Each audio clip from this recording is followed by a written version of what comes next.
welcome to episode 3 of Quilting with Dawn. This episode is going to focus on getting the top finished. If you recall from the last episode, I gave up after 2 solid days of sewing and hadn't even finished the first 4 rows.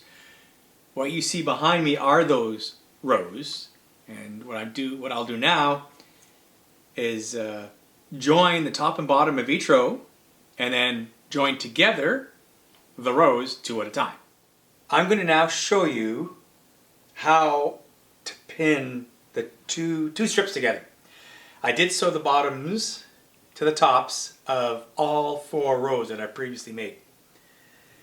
And so now what I've done here is laid the first 2 rows good size together with this edge here to be sewn. It's over 80 inches long. In fact, it's about double the length of this ironing board. I just coiled up the extra bit on the right here, and I put in 11 pins. So let me show you how I lined it up. All right. So what you see here is I have pinned each of the dog ears at each of these points. Here, here, here, and so on. The dog ears line up between the top and the bottom rows. They line up quite nicely. So I pinned all the dog ears. I put in 11 pins, which is about half of the row. Let's rock and roll. Let's see how my 2 strips come together.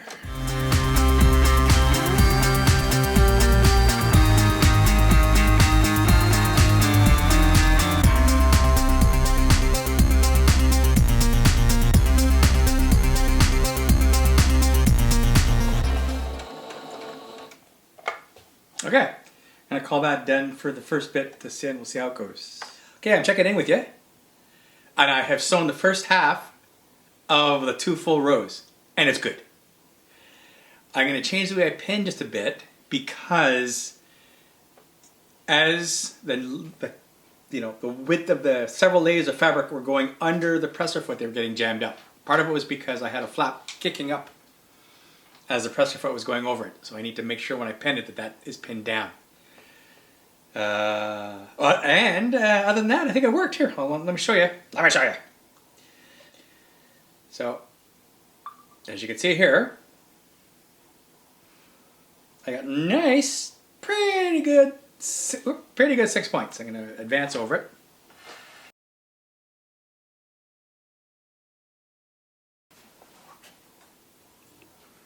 Each of my 6 corners is really good. I'd say 90 to 95%.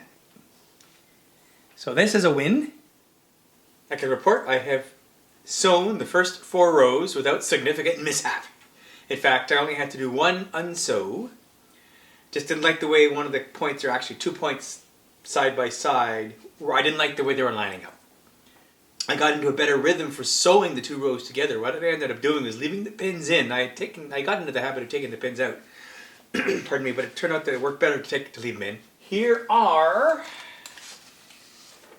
the first 4 rows. Oh, there goes a piece of fabric. I have to be careful here.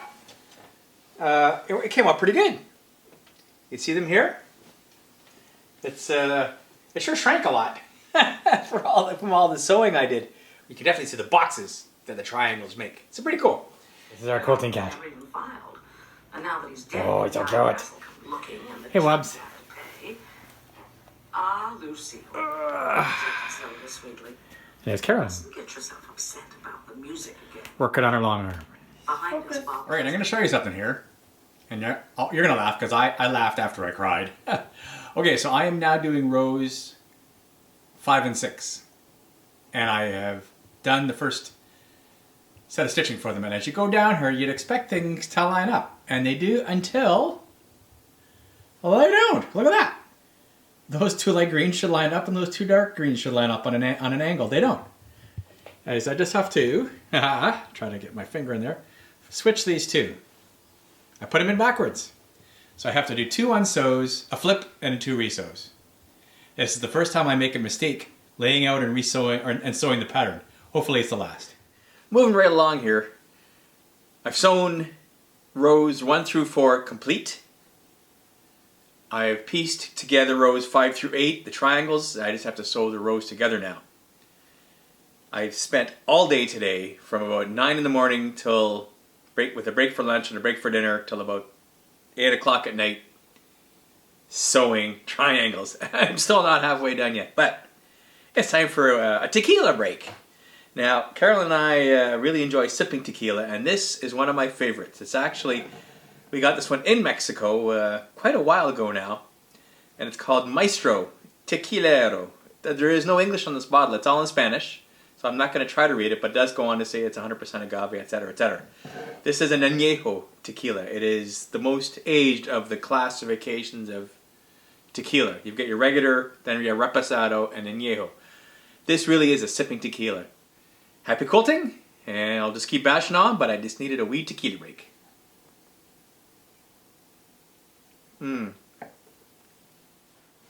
I've hit almost a halfway point. You can see I've got the first 8 rows now fully sewn together, and it's gorgeous. It's definitely coming together. You can certainly see the blue box here, and wait a second, roll it down, and you can see there. You can see the green boxes there. So they're very clearly coming together.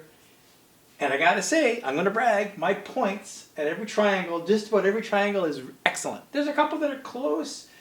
Not gonna fix them unless it really bugs me. But it's coming along, so it's getting there.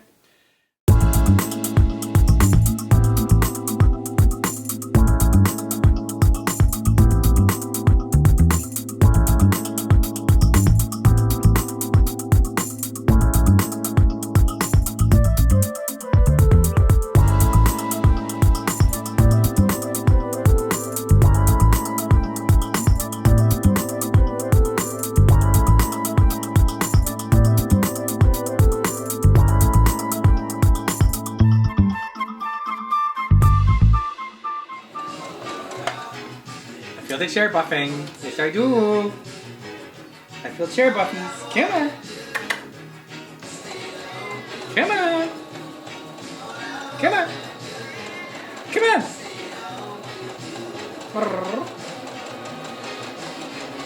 Come on.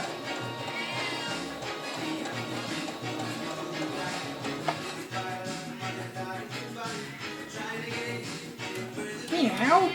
Okay, cat. All right. This isn't quilting with Don, but it could be because I'm Don. And I'm doing one of my other pastimes that I really enjoy, and that is skiing. So here I am midway at Mount Washington, beautiful bluebird sunny day, fresh snow, yeah, no wind. And did I mention it was nice and sunny? Check this out. I say I'm close to the top of the hill, but lift lineups are long, so I took another lift that lineups aren't so bad, but beautiful day. Look at this.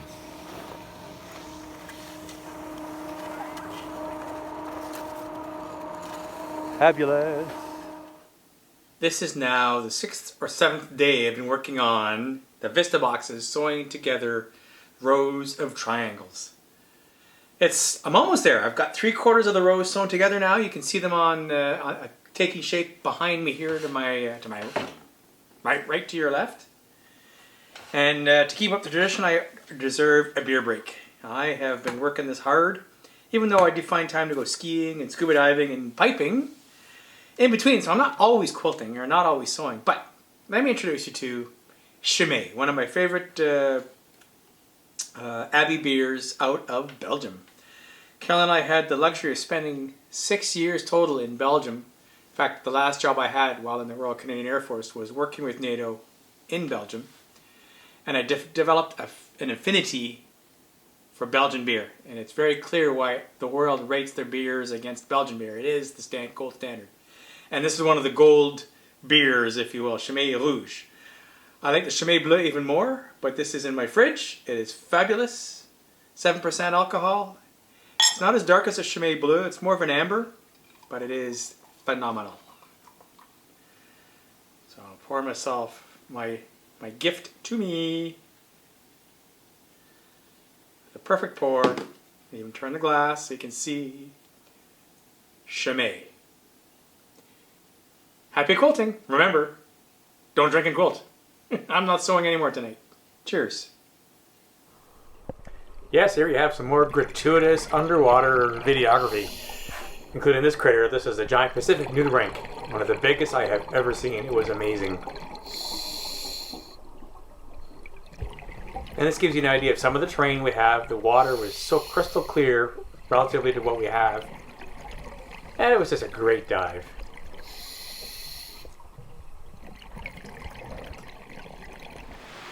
All right, this is the Noose Bay this morning, 22nd of February, and WTF! This is insanity! Okay, the Noose Bay, the reason we moved here almost 5 years ago is because there is generally a lack of winter. I know, hard to believe for Canada to not have winter, but here on the Vancouver Island, Google it, we have quite the moderate climate here. Snow is a rarity. Snow stays in the mountains where it belongs. So definitely today is a quilting, sewing day to stay indoors, because this is not the nicest stuff. It has been a long slog to sew all of the 792 triangles. You can see behind me the quilt top. It's not finished yet. It's almost there. I've sewed all the triangles, except I have not joined 3 sections, 3 panels. First of all, Carolyn has asked me to do a disclaimer. And this is one of those cases where I proved I have selective hearing, because I heard Carolyn tell me, you can sew over the pins. Yeah, the part of that I forgot to mention before, and that is critical, is that if you're going to sew over the pins, first they better be pretty thin, because you don't want to clunk the needle. But nevertheless, you do have that possibility of the sewing machine needle hitting the pin. So when you get to the pin, if you're not going to remove it, and again, this is the disclaimer part, go really slowly. Even hand cranking is required, is better than using the foot pedal to go over those pins. So I had to do unsews, not only for the ones where I hadn't yet modified my technique, but even where I was careless. So what I did is I laid out all the tops behind me, and I looked for all where I wasn't happy where the triangles lined up, because for this whole 3D pattern, the triangles got to line up, or you get I call it a jaggy. You get a line that doesn't flow because there's a sharp jump. Even if it's just a millimeter or, a 1/16 of an inch, it's too much. I ended up doing 14 unsews on the top. Now, when you consider there's, I have to do the math, but there's you're sewing a total of 17 rows together, and each row there are 21 6-point triangles. So 21 times 17, well, 20 times 17 is 340 plus 357. There's 357 points. We did 14 of them. So percentage-wise, that's not bad. That's less than 5%.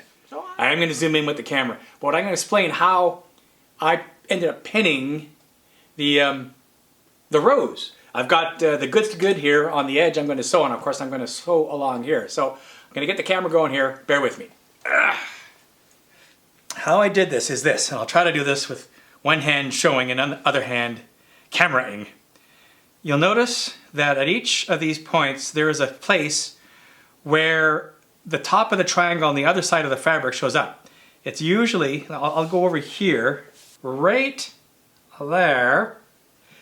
If you pin through there, you're hitting the top of the triangle that you'll see on the other side. And what I mean by that is, if you look here, hang on a sec here. There we are. There's the top of the triangle I want to pin through. What I'm going to do is pin through there, and then pin through there. I'm aligning the 2 tips of the triangles, so when they're sewn, theoretically, the thread goes right through those points. The other thing I did is I added extra pins, so I pinned each of these points, these triangle points. But I also add the occasional pin to make sure that the edges of the seams here didn't wander. Because if I didn't pin them, sometimes you would have one creep below or above the other, and then the seam wouldn't be right. And then it would go wonky. All right, I've pinned it. I've got the 3rd and 4th quarters here. Gonna sew these together, and then of course attach that to the first half. 2 halves go together. Theoretically, done.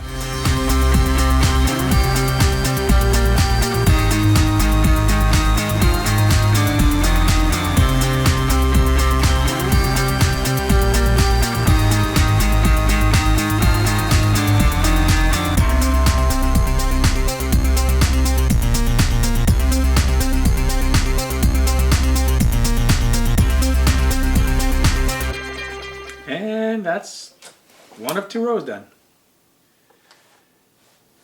Drum roll, please. Sewn.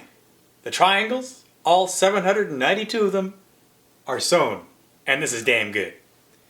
I am super happy with this. This is great. I did have to do on the very last putting together of the last 2 panels, which is 2 halves. I had to do 3 unsews because I was in a rush to finish it, and Carolyn said, yeah, that happens all the time. You just keep on pressing ahead, as it were, when you should have just stopped, reloaded, started again. So I didn't. I had to do 3 unsews. But other than that, it was great. And my points are good. My triangles are good. The colors are good. Yeah. Super awesome. I started the sewing of the triangles on the 11th. Well, episode 3 started on the 11th of February. This is now the 22nd. 11 days later. So that's 12 days of sewing, including today. And I didn't sew maybe more than 4 to 6 hours a day, and I didn't sew every day. But wow, what an effort it was for me. But I love how this came out. My favorite drink is the Vesper Martini. Yes, Vesper as in the James Bond classic martini.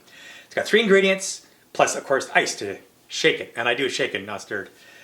It's got gin, favorite gin I've ever had, the Sheringham Seaside Gin out of Souk, British Columbia.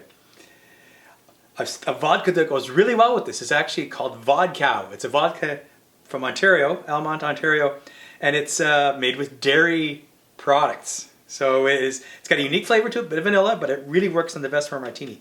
The third item that goes into it is the Le Lillet. It's a fortified dry French wine.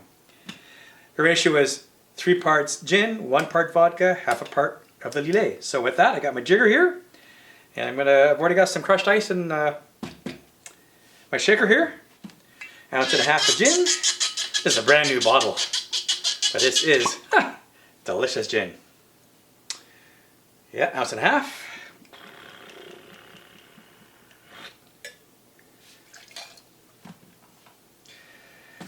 1 ounce, or rather 1/2 ounce of the vodka.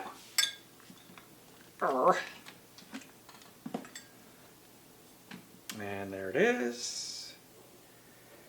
Yep, 1/2 ounce of the vodka.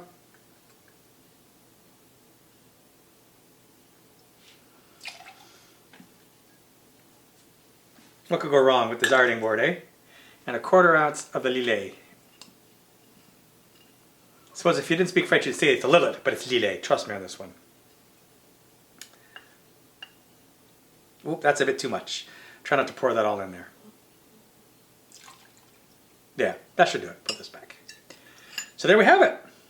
This is the makings of the Vesper Martini. Oh yes, one other thing. I don't have lemon zest handy, but it gets a shot of lemon. Just to give it a bit of pizzazz. Not olives. This one takes lemon. Just like that. Sound effects and all. All right. Pick this puppy up. I lost the top for the shaker around somewhere. You know, having moved 16 or 17 times over the years, stuff goes missing. It just doesn't find its way sometimes. Let's move this over here. Nicely shaken. And pour. 1 Vesper Martini. Yum, yum, yum. So with that, remember, don't drink and quilt. Don't drink and sew. So, cheers. Oh, damn, that's good.